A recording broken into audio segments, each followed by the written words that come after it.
What's all this hype about critical race theory? It's everywhere. People talking about critical race theory, critical race theory. Well, we about to talk about critical race theory and more. Hey y'all.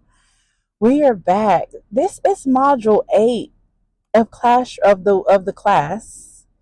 And you are here for another Classroom Chronicles. I'm Dr. Ashley Gaddy Robbins, and I teach interracial communication. And Classroom Chronicles is when we debrief after class, the time after class, the meeting after the meeting. Okay, shout out to that podcast. But this is when we get to kind of just debrief and learn and talk about what we did in class and car talk. So this week were our critical theories. And so we looked at critical race theory, we look at Afrocentricity, we look at complicity theory, and we looked at hypervisibility and visibility. So these, last week we were able to talk about like practical examples with code switching and things like this. Critical theories are theories that really kind of adjust our mindset and really point to what we need to do even before we communicate with people who are different races than us. I think it's also very important to remind y'all that my class is almost literally all white. So I have an all white class and I have one biracial student. So the ways in which they are thinking about it from their perspective and experiences really does kind of open up for this vast awakening or aha moment. So we started off with critical race theory, and for a few of them, this was their first time even hearing about the theory, but yet we've heard it so much in the past 2 or 3 years, especially around K through 12 education. So that's how we started. We were like, what's up with critical race theory? I told them, this said, don't even go in the textbook. Y'all talk to me about what is critical race theory and why has it been so lit in the media recently. And they were able to tell me, they were like, it's been very prominent around education. And I'm like, then why folks mad? They're saying, the argument is, which we may or may not know, but the argument around critical race theory is that it is teaching kids to hate white people, and it is teaching kids to be unpatriotic, and it needs to be removed from schools. And so AP classes and African American history have been removed. And of course, we've also seen this banned book conversation continue to happen and happen and happen. And I said, let's go ahead and start debunking some myths right now around critical race theory. Well, one, I can assure you, children are not being taught critical race theory. For at least 7 of you, this was the first time you even heard of the theory. So I can guarantee you no one's breaking down the 5 tenets of critical race theory from these scholars in the 1970s to 8-year-olds. So that's already part of the problem. Because what folks are calling critical race theory in the name of this of unpatriotic education is actually the wrong way to even think about it. Because critical race theory is a framework. It is a tool by which we then deliver knowledge. That's the thing. We be getting so tied up in these names, and we just be labeling names and giving it so much perceptions and socializations that we're not even taking the time to unpack what it actually is. Critical race theory is a framework by which we look at education, by which we look at communication, by which we look at healthcare, by which we look at the criminal justice system. It is a tool to be used to look at the ways in which the world functions. So they were already like godsmacked by that, because it was just like, then what folks even mad about? So we broke it down. We said, let's look at the 5 tenets of critical race theory. The first one is that understanding that racism is an integral part of our society. I mean, duh. Check. We got the receipts on that. Move on. You see what I'm saying? The second one is CRT it rejects this idea of neutrality and objectivity and colorblindness. And so for some, that may be the point of tension. But if we're really honest, Racism is impacting people, all of us, every single day. There is no room to be neutral. No one can be sweetened in this conversation, not at the rate in which systems of power and white supremacy and such are taking people. So CRT says we reject this idea of neutrality. We all can't be like, oh, I see no color. There's only one race, the human race. If we stay in that mentality, if we stay neutral, then we'll never move on. Okay, check. The third tenet is that there is more than just the historical approach. Critical race theory looks at the historical and the contextual approach, which I actually find refreshing because that we don't only sit in historical context. We also look at the ways in which currently, contextually, situationally, etc., racism is playing a part today. And quite honestly, this is for all the people that be like, oh, y'all only talk about history, y'all only talking the past. CRT gives you a way to say, we're not only talking about the past. I find that refreshing. The fourth one, my favorite one, my second favorite one. The fourth tenet is that CRT, critical race theory, leaves room for experiential knowledge. How wonderful is that? That it leaves room for centering Black and brown folks and listening to their stories and to their narratives and to their experiences. As a qualitative researcher, this makes me so happy. As a storyteller, this makes me so happy that there is a framework that leaves room for experiences and experiential knowledge. Because most Black and brown folks, that is the power that they hold. It is the power of their experiential knowledge. That's where societies, that's how societies live. That's how societies grow. It's for ways in which your mama and your grandmama and your great grandmama and your great great great grandmama knew how to experience life and learn from life and raise us off of that knowledge. And then five, my favorite, which is also like, check, duh. Critical race theory works to eliminate racial oppression. Is that not the gift? Is that not what we all want? So literally my class is like, so why are folks mad? Exactly. We let media and we let these socializations and we let power try to dictate and make the story. No, no, no, no. Critical race theory is working to eliminate oppression by centering people's experiences, understanding that racism is at the core, taking both the historical and the contextual approach and the knowledge. And it's saying that we have to do better and we have to undo what systems of power and like racism have done for people so that we can move forward. And we stand on business. Give me that framework any day, baby. I love asking them this question. I was like, in your school, when were you introduced to Black history?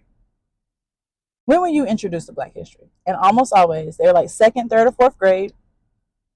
And they're introduced to history through slavery, Martin Luther King, Rosa Parks, or Harriet Tubman. And then it jumps from that to Obama. We watched a video from Trevor Noah talking about education in the classroom. And he's like, it's the equivalent of going from Thomas Jefferson to Tom Hanks. That huge gap. And not only that, you're introducing Blackness through this institution of slavery when Blackness is so much more than that. The diaspora is so much more than that. And then it's like everything is good now because we then had Obama. And there were some really great people like MLK and Rosa Parks who stood in for the gap and fought for freedom, and now we've made it.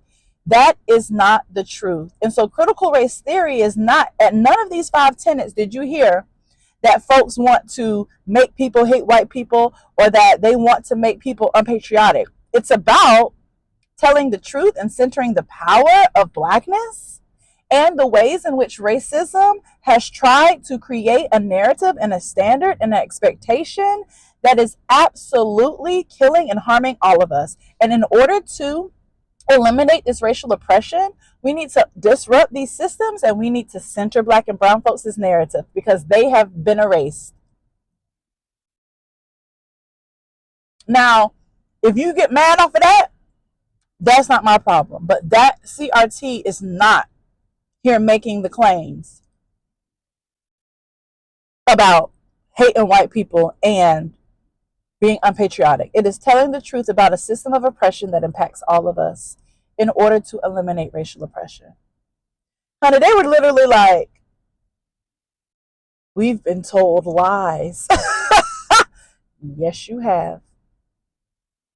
So then we got to Afrocentricity, which I love. It's a theory that centers, talking about centering power, it centers people and the experiences and the narratives of the values of people of African descent, Africans, people of the African diaspora, because the winner gets to tell the story. We talked about Columbus Day, Indigenous People Day just yesterday. We led that to be an example. I said, tell me how you learned about Christopher Columbus in school. He came over on 3 ships and he discovered the new world, and that's why we thank him and have a holiday. I said, okay, now y'all tell me the real deal about Christopher Columbus. And they talked about genocide, and they talked about stealing land, and they talked about the fact that people were already here, and they talked about that he didn't discover anything. He didn't even land on the coast of modern day America. He was in the Caribbean and the West Indies. And so we're like, so what's the problem here? The thing is that the winner gets to tell the story, and it's also rooted in values of Western culture, individualism, capitalism, competition. But Afrocentricity says, how do we center the voices, the experiences of people in the African diaspora, and also the values? How do we see us as all being interconnected for us to get to these aspects of harmony and unity? And what happens when we center them? Well, we can relieve these ideas of competition. We don't feel like we have to constantly be in battle with one another. We may actually reach an aspect of positive race relations if we all consider these African aspects of interconnectedness, unity, and harmony. We leave room for difference, you see, so that we can move forward. And so I told them, that's why y'all don't have that's why these assignments, y'all don't have no rigid word count. And I'm not over here making sure that everything is so hard and so rigid and so competitive and so rigorous. Because in my approach to this course, I'm trying to have us see the difference. I'm trying to get us to be able to communicate in ways that we can be in harmony. I'm also instituting some Afrocentric values. I'm allowing us to free write. I'm allowing us to reflect. I'm allowing us to journal. I'm getting rid of this rigorous, hard, rigid type of Western cultural way in order for us to listen and learn and grow and develop. Then we went to complicity theory. I love this one because this one focuses on language and understanding that language has negative differences. And I said, let's think about one word that you can say 2 ways and it means 2 different things, right? It's the same word though. One dude said duck, so we could look up into the sky and we could say a duck. Or we could look and say duck. See, 2 different connotations to the same word, you see. One person said cap. You wearing a cap? And then like no cap, like you cap it, right? The other person said watch. You can say I have on a watch, and you can say, hey, watch out, or watch, you better watch. See, language also has connotations either way. And the same works with language and racialized language. Absolutely racialized language. So I broke down minority. I was like, the actual definition may be fewer than, right? A fewer number than something. But when you put that on bodies, when folks are in communities are constantly being called minority, minority, minority, it actually brings upon this connotation of less than and inferior. So I strike minority from my language, right? And I also talked about people first language. When we were talking about the institutional slavery, one student was just like, yeah, the slaves. I was like, let's use people first language, people who were enslaved, because we also need to bring attention to the enslaving that was happening and that was not happening through the power of Black and brown folks. So not only do we center the people, but we also bring attention to what was being done to them. And that is what often gets eliminated in our language. We also use the criminal justice system. A person who's been formerly incarcerated How do we bring the agency and the humanity back to that person instead of calling them a criminal or ex-offender? This language matters. And complicity theory says we cannot get complicit in our language. We can't lean on this notion all the time of, oh, we agree to disagree. Agree to disagree is a complacency. It's a cop out. We get complicit. When we go, oh, I'm just going to say what I always say, I'm not going to change my language, we get complicit. And what we need to do is we need to get coherent. Because coherent allows us to see difference as a compliment, not as a negative thing. And therefore, our language then follows suit to how we're thinking about different people and how we're talking about people who are different than us. Baby, I was rocking their world. They were like, I got a whole lot of reflecting to do. Yes, you do. And then we ended on hypervisibility and visibility. This idea that people see themselves represented in the media or don't, right? Visibility and invisibility. But hypervisibility says that when racialized bodies, and I had to help them understand, honey, we are all part of this race conversation. We are all racialized because we are all impacted by this system of racism. Now, we racialize differently, but we are all racialized. Racialized body, there is this kind of constant stereotype of racialized bodies. So much, in fact, that if somebody were different than the stereotype, we wouldn't even believe that person. I said, y'all tell me some examples of some hyper visible stereotypes. One lady said, one student said, the image or the stereotype of Latino women being loud and sassy, and also in their attire. One student said, a large black man being tied to athletics. Another student said a white woman, especially if she's blonde. And so I said, now let's take those hyper visible stereotypes. And if somebody were to walk into this door, quiet, sweatpants on and a hoodie, rarely talked in class, but they said that they were Latina. If a large 6'2" black man walked through the door and said they don't even like football, they're the head of the chess club.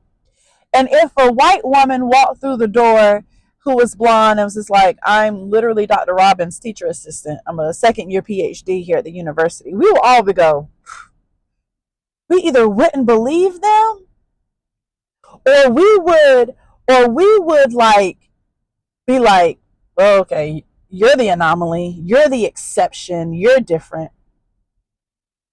And then hyper invisibility is that stereotype overpacks us to the point where we don't even find that person visible. We don't even leave room for their individuality. We really don't even see them for who they are because the stereotype impacts us so heavily. This is dangerous, y'all, especially in communication and interracial communication, because we let these stereotypes take over us and consume us to the point where we are so afraid or we're so nervous that we don't say anything at all. Or we let these stereotypes dictate how we're going to talk to that person or treat that person. That's wrong. And then when they talk, even if they're not the stereotype, especially if they're not the stereotype, they're not even believed. We're not going to be able to have positive race relations and communications if people are not even believed when they speak. And hypervisibility makes it so that people are invisible and not even believed because they're not the stereotype. So y'all, this was really deep. These critical theories were so impactful because next week we're about to get into relationships, and then after that the workplace. We're really starting to get into these everyday lives, into these everyday perspectives, but we really have to stop and think about all we have to do before we talk, all we have to do before we even send a message, because some things are so embedded in us that we have to disrupt and unlearn and relearn and repeat over and over again for us to even begin to have these conversations. So I encouraged my class. I said, y'all need to be leaving room for individuals You need to be doing the work to try to eliminate racial oppression. You need to be centering the experiences and the people, the experiences and the power of Black and brown folks, leaving room for for values. All of us, even if you're white, you can have Afrocentric approaches by making sure that you are asking questions like, what else could be true? You are centering Black and brown perspectives. You are making sure that you don't just take the winner's narrative and just run with it. And then you can also not become complicit in your mindset and in your language. You can use people first language. You can undo language that is negative. You don't have to cop out and say, okay, we agree to disagree. So I guess this conversation is over. I don't have to come back to it. And let's get coherent. Y'all, when all of these theories are put together, we can have some communicators and some scholars that are really out here making some difference in the ways in which we talk to each other as different races. It felt good to break down these theories, and it also felt good to see my students taking in these theories. And I could see the aha moments and the unlearning and the breaking of narratives and the breaking of what they've been told happening in real time. So now they have to write a journal on it, and I look forward to reading it.